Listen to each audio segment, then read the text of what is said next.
Hi, this is John from Chicago, and welcome to my channel. I'm just getting into flying the CineWhoops. I'm flying around the park right here. Today's video is just to show you some of the views and videos that you could get from a CineWhoop.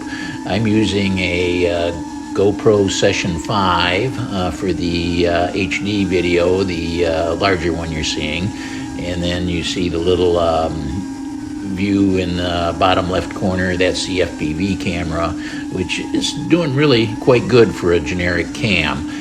What I'm using here is a Reptile Cloud 149, the actual quadcopter that carries the Session 5 here. It's a 3-inch and it's less than $130. This is one of your least expensive options for a CineWhoop.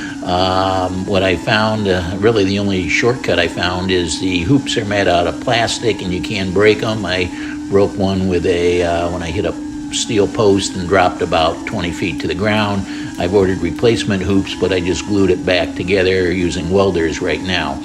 But that's really the only shortcoming that I've found so far. I get really good, great range. I've gotten over 300 meters. You could view my original review. I'll put a link to that with a card. But this video here is just to see what the quality of a CineWhoop using a Session 5 is, and some fun I'm having in the woods toward the end of the video.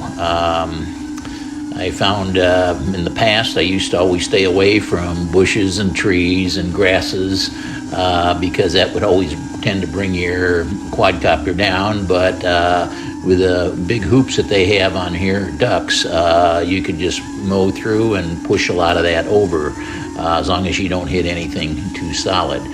So I'll just sit back and let you watch the video, and you can hear the motors in the background that's recorded on the Session 5. In the future, if I do some more of these videos, well, one, do you like to watch these videos? It seems like the CineWhoops are real popular and people are watching them. If you like them, let me know. And I wanted to go down a stream by my house in the future, but what do you like as background music, or do you want me just to talk over the whole video? I could talk, I could show, listen to the sound of the motors, or I could just put background music. If you have a preference for one of those three, please leave those in the comments below. And thanks for watching. I'll let this continue. If you have any comments or questions, please put those below.